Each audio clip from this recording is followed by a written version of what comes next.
कपड़े धोने वाली बहू। शादी के पहले से ही विभा को कपड़े धोने का बड़ा शौक था। कभी नल के नीचे तो कभी तालाब के पास। अरे मेरी नीली वाली लुंगी नहीं दिख रही है। विभा की अम्मा, कहाँ रखी है लुंगी? अरे वो तो विभा ने परसों ही धोकर रखी थी आपकी अलमारी में, देखो वहीं होगी। वो ना मैंने आज धो दी, मुझे लगा कि गंदी हो गई होगी। अरे कैसे गंदी हो गई थी? उसे तो मैंने पहना भी नहीं। हे भगवान, इस लड़की के कपड़े धोने की आदत से परेशान हो गया हूँ मैं। जितना तो घर में राशन नहीं आता, उससे कहीं ज्यादा डिटर्जेंट पाउडर का खर्चा है। इसकी शादी करवा दो, शादी जाए अपने घर में ही करे काम, फिर चाहे घर के कपड़े धोने हो या पूरे गांव के। हाँ ठीक बोल रही हूँ, देखता हूँ मैं कोई लड़का। वो दिन भी आ जाता है जब विभा को देखने लड़के वाले आ जाते हैं। लड़की मुझे अच्छी लगी। होने वाली सास कहती है, बेटी अगर कुछ पूछना है तो पूछ लो। वैसे तो हमारी लड़की बहुत ही शर्मीली है, जो बोल दो वो मान लेती है, इसे क्या पूछना होगा। अरे कैसी बात कर रही हो माँ, मुझे इन लोगों के घर रहना है, सवाल तो कई है। हाँ हाँ बेटा, पूछ लो ना, क्या पूछना है। आप लोगों के घर कपड़े कौन धोता है? सास का मुंह बन जाता है। देखो, अगर तुम ये कहना चाहती हो कि तुम्हें कपड़े धोने नहीं आते तो सुन लो, कपड़े मैं ही धोती हूँ, लेकिन तुम्हारे आ जाने के बाद मैं रुमाल तक नहीं धोऊंगी। अरे चुप रहना भाग्यवान, बहू बेचारी घर आई नहीं, उसे डराना शुरू कर दिया। वो क्या है ना बिटिया, अभी तक तो ये कल्लू की माँ ही धोती थी, लेकिन अब तुम्हारे पापा तो दहेज में वॉशिंग मशीन देंगे ही।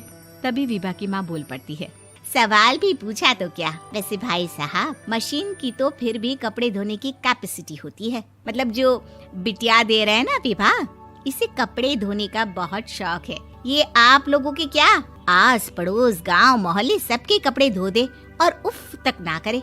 बाहर देखा नहीं आपने कितने कपड़े सूख रहे हैं? सब हमारी बिटिया ने ही तो धोए हैं। बस भी करो ना माँ, शर्म आ रही इतनी तारीफ सुनकर। और तो और एक दाग निकाल कर दिखाओ तो मान जाऊं। हाँ अच्छा, माफ करना बेटा, मैंने गलत समझा। हमें तो रिश्ता बहुत पसंद है। और ऐसे जुड़ जाता है रिश्ता कपड़े धोने का शौक रखने वाली विभा का। उसकी शादी हो जाती है कोयला फैक्ट्री में काम करने वाले कल्लू के साथ। शादी के बाद अचानक विभा चिल्लाती हुई सास के पास आती है। सासू माँ, अरे सासू माँ कहाँ है आप? ये तो धोखा है, धोखा दिया आप लोगों ने मुझे। इसे ससुर के चक्कर के बारे में पता चल गया। अरे तो उसमें तुझे क्यों धोखा मिला है? अरे नल में पानी नहीं आता, कपड़े कैसे कब धुलेंगे? अच्छा, तू पानी नहीं आ रहा उसकी बात कर रही है। तो आपने क्या सोचा? कुछ नहीं। अच्छा, तेरी माँ ने कहा था कि कपड़े धोने का शौक है तुझे, याद आया मुझे। शौक बोलकर कपड़े धोने वाले मेरे जुनून को कम ना आके सासू माँ, कपड़ा धोना मेरा गुरूर है। तभी पति भी वहाँ आ जाता है। अभी मैंने इसे सनी देओल की फिल्म दिखाई है, उसी के डायलॉग मार रही है माँ। अच्छा सुन, साफ साफ बता रही हूँ, पानी सुबह 4 से 6 और शाम को 10 से 12 आता है, समझी? विभा टाइमिंग सुनकर हैरान हो जाती है। ये क्या भूतों का मोहल्ला है? सुबह 4 बजे उठकर कौन कपड़े धोता है? 4 बजे टंकी में पानी जाता है, फिर सारा दिन धोना ना, किसने मना किया? अरे कैसी बात कर रही हैं? 200 लीटर की टंकी में कितने कपड़े धो लूंगी मैं? सुबह ही उठ जाऊंगी मैं। अब क्या था, विभा सुबह 4 से लेकर रात के 12 बजे तक कपड़े ही धोती रहती। एक रोज सास पड़ोस से निकलकर कहीं जा रही होती है कि साथ वाली कहती है, हाँ कल्लू की माँ, जरा ये बताओ कि 2 साड़ी है, 2 ब्लाउज और एक पेटीकोट और एक नाड़े वाला लंबा कच्छा। हाँ तो?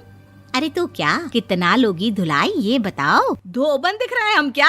हमारे पति सरकारी नौकरी से अभी रिटायर हुए हैं और बेटा सुपरवाइजर है कोयला फैक्ट्री में। धोबन समझ रखा है हमें?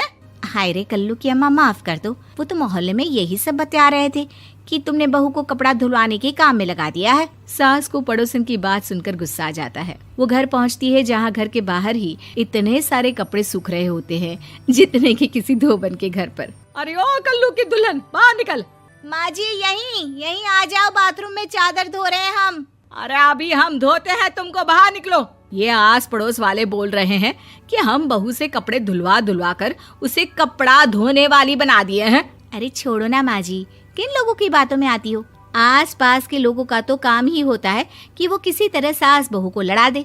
बहू सारे घर के कपड़े धोती है, ये क्या कम है? बोलिए। सास को भी लग जाता है कि वो बहू का ये सनकीपन नहीं छुड़वा सकती, इससे अच्छा है कि खुद ही चुप हो जाए।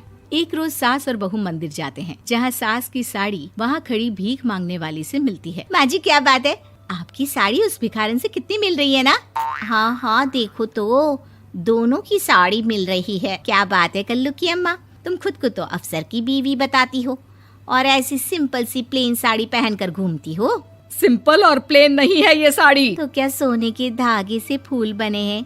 कुछ भी सासू माँ, कुछ भी। हाँ बने थे इस साड़ी में सोने के धागे से फूल। मेरे पति लेकर आए थे मद्रास से स्पेशली मेरे लिए 10,000 की। ताहे भाई साहब इस भिखारन के लिए भी सेम टू सेम साड़ी लेकर आए होंगे 10,000 की।